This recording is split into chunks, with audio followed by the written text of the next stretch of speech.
உருளைக்கிழங்கு chips already என் YouTube வீடியோவில் ஷார்ட்ஸில் பார்த்துருப்பீங்க. இது லாங் வீடியோ.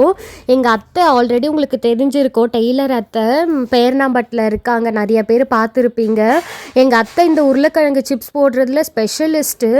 எப்போவுமே அவங்க டிப்ஸ் சொன்னாங்க, உருளைக்கிழங்கு சிப்ஸ் போடுறப்போ பெரிய உருளைக்கிழங்காக வாங்கணுமா, அப்போ தான் சிப்ஸு நல்லா கிறிஸ்பியாகவும் லைட்டாகவும் இருக்கும். நீங்கள் சின்ன சின்ன உருளைக்கிழங்கு வாங்கினா கிறிஸ்பியாகவே இருக்காது, நல்லாவே இருக்காது அப்படின்னு அத்தை சொன்னாங்க. அதுக்கப்புறம் இதுதான் அந்த சிப்ஸ் மிஷின் மாதிரி இல்லை, அந்த கிரேட் பண்ணுற மிஷின்னு, அந்த சிப்ஸ் கிரேட் பண்ணுறது. நீங்கள் கடையில் போயிட்டு உருளைக்கிழங்கு சிப்ஸ் போடுறதுன்னு கேட்டாலே அவங்க கொடுப்பாங்க அப்படின்னு அத்தை சொன்னாங்க. இது அந்த காலத்துலேருந்து அத்தை வச்சிட்ருக்காங்க. அவ்வளோ சூப்பராக இருக்கும். அந்த உருளைக்கிழங்கு ஸ்லைஸ் எல்லாமே ரொம்ப தின்னாக இருக்கும். அந்த மாதிரி தண்ணியில் போட்டு அதுக்கப்புறம் வடிகட்டி வச்சுட்டு இந்த மாதிரி எண்ணெயில் போட்டு போட்டு பொரிச்சு எடுக்கணும். அத்தை பாருங்கள் எப்படி நிற்க வச்சுருக்காங்க வடிகட்டிலன்னு சொல்லிட்டு.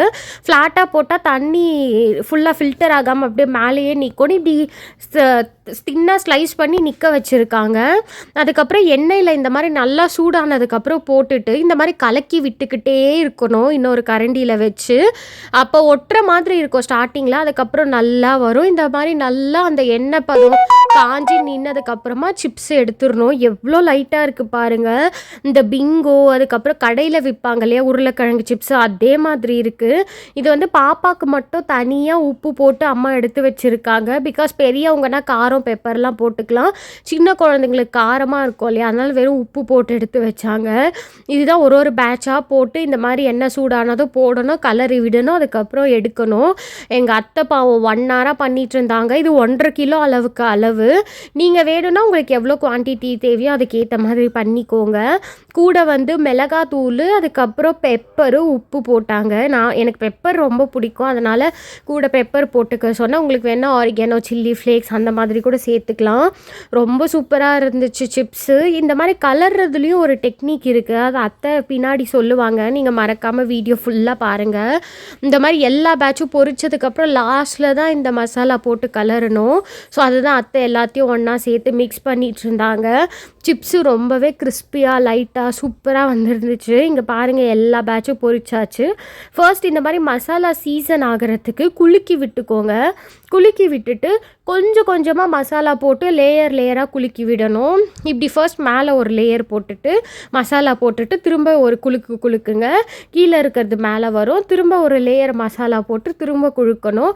அதே மாதிரி ப்ராசஸ் ரிப்பீட் பண்ணிகிட்டே இருக்கணும். அப்போ தான் எல்லா சிப்ஸுக்கும் கோட் ஆகும்.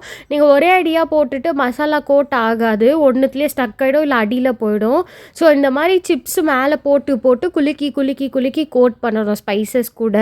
டேஸ்ட் நிஜமாகவே ரொம்ப சூப்பராக இருந்துச்சு. அவ்வளோ கிறிஸ்பி லைட். நான் நிஜமாகவே அந்த பிங்கோ மசாலா ஃப்ளேவர் இருக்கும் இல்லையா, அதே மாதிரி இருந்துச்சு. கடையிலலாம் 100 கிராம் 50-70 ரூபாய்க்கு வாங்குவோம். இது உருளைக்கிழங்கு மொத்தமே சேர்த்து ஒரு 45, எண்ணெய் ஒரு 50 ரூபா ஆனாலும் ஒரு 100 ரூபாயில் இந்த ஸ்நாக்ஸ் முடிஞ்சிடும். ரொம்ப நாள் வச்சும் சாப்பிடலாம். அதுவும் இல்லாமல் கடையில் ஃபுல்லாக பாம் ஆயிலில் பண்ணுவாங்க, இது சுத்தமாக நம்ம வீட்டில் சன்ஃப்ளவர் ஆயிலில் பண்ணது. ஸோ நீங்கள் இந்த மாதிரி வீட்டில் செஞ்சு பேட்சாக எடுத்து வச்சுக்கிட்டிங்கன்னா குழந்தைங்களுக்கும் பெரியவங்களுக்கும் ஸ்நாக்ஸுக்கு ரொம்பவே நல்லா யூஸ் ஆகும். இந்த மாதிரி தான் எல்லா சைடும் மசாலா கோட் ஆகிற மாதிரி குலுக்கி குலுக்கி விடணும். நீங்களே பார்த்துருப்பீங்க எல்லா ப்ராசஸும். ஸோ இந்த மாதிரி ரிப்பீட் பண்ணிக்கிட்டிங்கன்னா எல்லா இதுக்கும் கோட் ஆகிட்டு சிப்ஸு ரொம்ப சூப்பராக ஃப்ளேவர்ஃபுல்லாக இருக்கும். ஃபர்ஸ்ட் நானும் அம்மா தான் டேஸ்ட் பண்ணோம், எனக்கு ரொம்ப பிடிச்சிருந்துச்சு. பெப்பர் போட்டதால் ஃப்ளேவர் இன்னும் நல்லா என்ஹான்ஸ் ஆச்சு. சில்லி பவுடர் ரொம்ப போடணும்லாம் இல்லை, நான் போட்ட அளவே போட்டுக்கோங்க. அப்படின்னா ரொம்ப காரமாகிடும் சிப்ஸு, அதனால் நான் போட்ட அளவே போட்டு குலுக்கி குலுக்கி எடுத்துக்கோங்க. அம்மாவுக்கும் ரொம்ப பிடிச்சிருந்துச்சு, எங்களுக்கும் ரொம்ப பிடிச்சிருந்துச்சு, எனக்கும் அவ்வளோ டேஸ்ட்டாக இருந்துச்சு. பாப்பாவுக்கும் உப்பு போட்டு எடுத்து வச்சது கொடுத்தோம், அவளும் நல்லா என்ஜாய் பண்ணி சாப்பிட்டா. எங்கள் அத்தை மாதிரி இந்த மாதிரி ஸ்பெஷலிஸ்ட்டு இந்த மாதிரி சிப்ஸ்லாம் யாரும் பண்ண மாட்டாங்க வீட்லேயே. அவ்வளோ சூப்பராக இருந்துச்சு. இந்த மாதிரி தான் ப்ரிசர்வ் பண்ணி வைக்கணும். ஒரு பெரிய பாத்திரம் எடுத்துகிட்டு அது உள்ள கவர் போட்டு அதுக்கப்புறம் இது போட்டு வைங்க.